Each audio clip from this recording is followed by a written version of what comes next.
heels on my tippies. Dough, say ain't Gabbana, that's on my titties. How me bet. Hey guys, and welcome back to my channel. I've been filming content all day, so if I say anything in this video that just doesn't really make sense, I'm sorry. You get to a point where your brain is just like mush because I've been just yapping all day, so bear with me. If you're new here, my name is Sandra. Welcome to my channel. I help women break through their barriers to build hot and confident and strong bodies.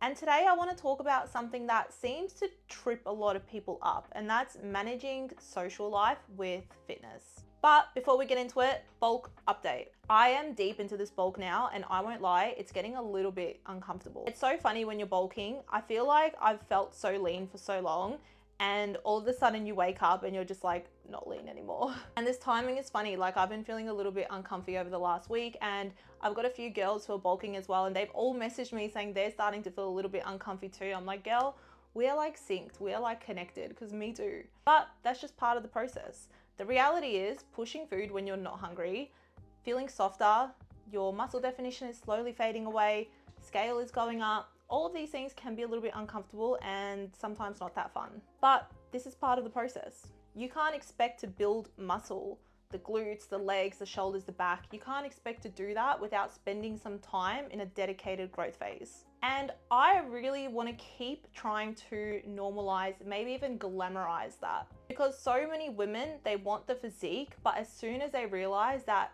there might be some temporary weight gain that comes with that, they don't want it anymore. So they get stuck in this cycle of like diets and cardio and high reps and Pilates and doing all this stuff that they can do to try build that dream body, like those glutes, the strong legs, the shoulders, but they refuse to do a bulk. I shouldn't even use the word bulk. Like, bulk is kind of scary. A build, a growth phase, whatever you want to call it, you need to spend some time dedicated to building muscle, and you need to embrace and accept the fact that some weight gain, a little bit of fat gain, comes with that, but it's temporary. Like, it's so worth it. There's a big reward at the end. Anyway, I could ramble about that for ages. It really gets me worked up, but yeah, I just want to like really try to normalize it. That's why I'm sharing my story. Like, that's why I'm documenting all of this, because I want to show you the realities of building muscle and feeling uncomfortable, not just the highlights of it. Like, everyone talks about being jacked and shredded, as they should. It's really hard to get there, but everyone who has gotten there has spent time feeling uncomfortable in a growth phase as well. So that's why I want to share this journey, so you can see the reality of it, but then also see the reward at the end when I do lose the fat and I've got more muscle and I look even better than before.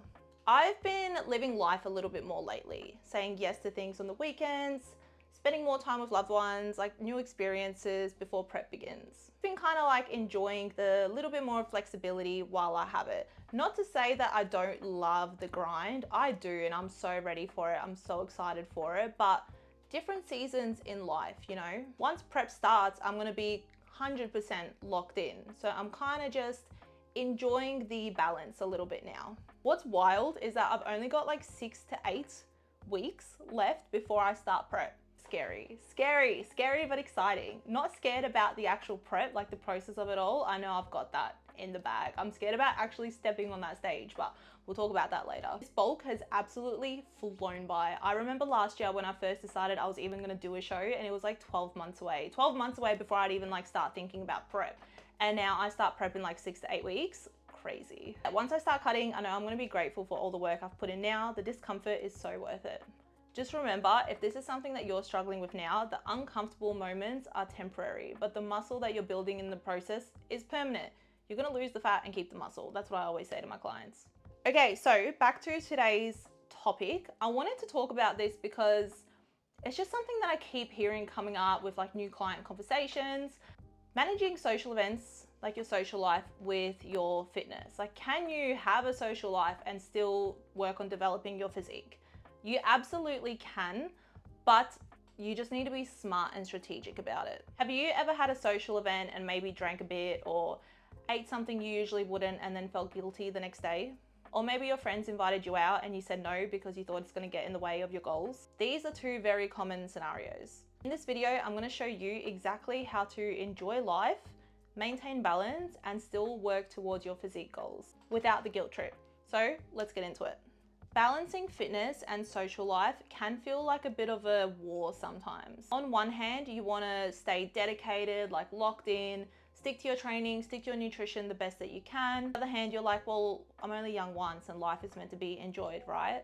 I've had this conversation with myself in my head so many fucking times. You want to go out, you want to have fun, you want to make memories, but you still want to give your fitness everything you've got as well. Key here is balance.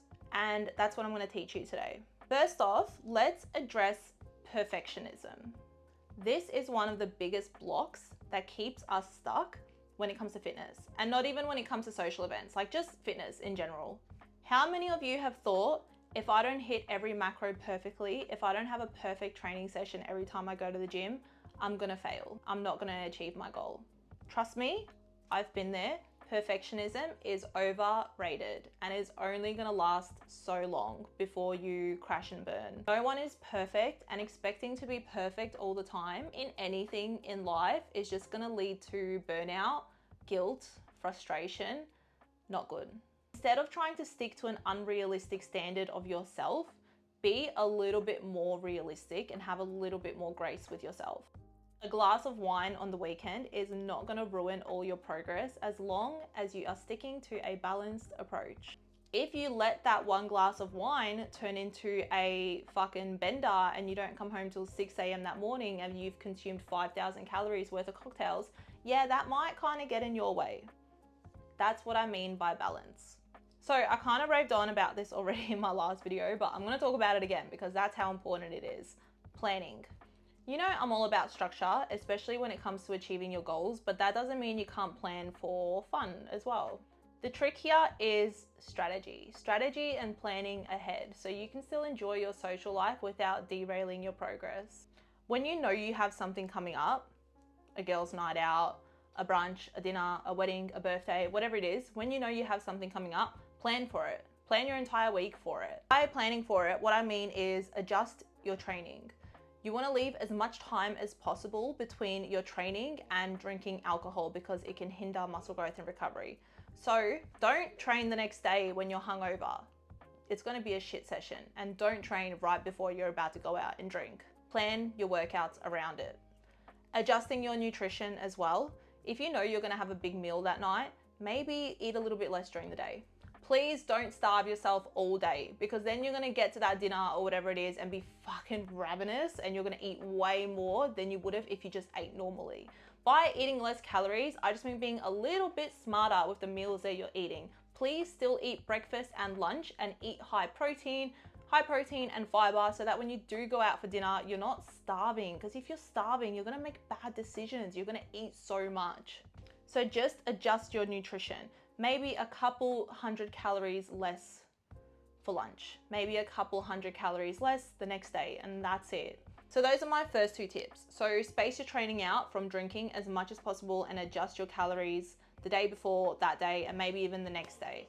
If you overeat by 500 calories, for example, and you want to balance that out, maybe don't undereat by 500 calories the next day, because that's a big calorie drop. Space it out. Maybe eat 100 calories under for the next 5 days. Space it out so it's a little bit more sustainable, bit more achievable, and you're not under eating by 500 calories the next day. All right, that's strategy. So let's shift a little bit and talk about mindset. If you're constantly worrying about every single small choice that you make, you're going to end up stuck in a negative cycle of like stress and guilt. So instead of thinking, oh, I shouldn't do that, I'm ruining my progress, start thinking, I'm creating a lifestyle that's going to give me long-term success. Always think long-term. If you can't do this for the long term, then what makes you think that it's a good idea to do it now? Life is about balance, and fitness is a part of that balance. Fitness is supposed to enhance your life, not fucking take it away. Ditch that all or nothing mindset and find a good balance that works for you. This might look a little bit different for everyone. If you're someone who doesn't even care for a drink on the weekend, that's cool. If you're someone who wants to go to Boiler Room and have 5 vodka sodas, that's cool too. It just depends on where fitness kind of fits into your life. and how big of a priority it is to you. If fitness is your #1 priority and you want to build your best physique possible as effectively and efficiently as possible, then yeah, you probably shouldn't have more than a drink on the weekend. But if you're someone who fitness is just kind of like a backseat, you don't really care about how slow your progress is, you're happy just like training for fun, that's okay. Like there's no right or wrong, but just know that if you're going to boiler room and if you're going to raves and if you're drinking and doing all this stuff, just know that you're not going to get to that physique as effectively and efficiently as possible. And you just got to be okay with that. It's about working out like how valuable fitness and your physique is to you and how many trade-offs you're willing to make, because it's going to look different for everyone. Just remember, if you do decide to enjoy a night out or if you do indulge, it's not the end of the world. One moment does not define your progress. It's the long-term consistency that matters. Flexibility is key. Flexibility in your fitness plan and in your life. You need a routine that still allows for the things that you love to do, the things that make life enjoyable for you. This is where I always preach to my clients to not view fitness as some temporary fix, like some temporary diet or temporary training. No, it's a fucking lifestyle. It's something that you're gonna do forever. A flexible training plan means that you can swap days and adjust as necessary. It means that if you usually train on Sundays, but this Saturday night you're going out and you're gonna have a few drinks, then you can train on Monday or Saturday instead. It should allow you to have the occasional indulgence without feeling like you've just ruined everything. This goes the same for your nutrition as well. This is why I don't really anymore give my clients rigid like weekly meal plans, because it doesn't allow for any flexibility. It doesn't allow for any balance. What if I've given you 1,600 calories to eat on Saturday, but you have your dad's birthday barbecue? I don't know, so random. But you have your dad's birthday that night. You can't adjust the meal plan because it's a set meal plan.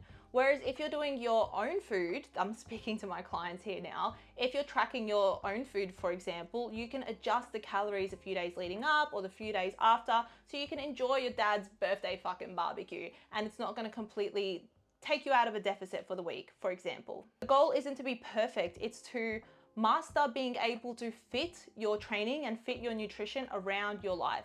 Like I said, it should enhance it, not take it away from you. The key to any fitness goal is learning how to stay consistent for the long term without feeling restricted. So to quickly wrap things up here, 1, let go of perfectionism. 1 indulgence or 1 missed workout is not gonna ruin your progress. 2, plan ahead, always. Adjust your workouts and your nutrition around your event.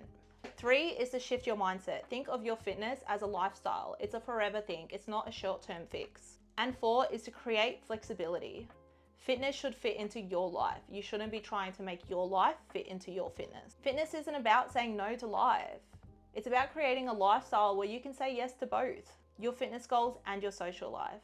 If you found this video helpful, share it with a friend who might need it. And don't forget to subscribe so you can get more tips on building your best physique. Thanks for watching and I'll see you next time.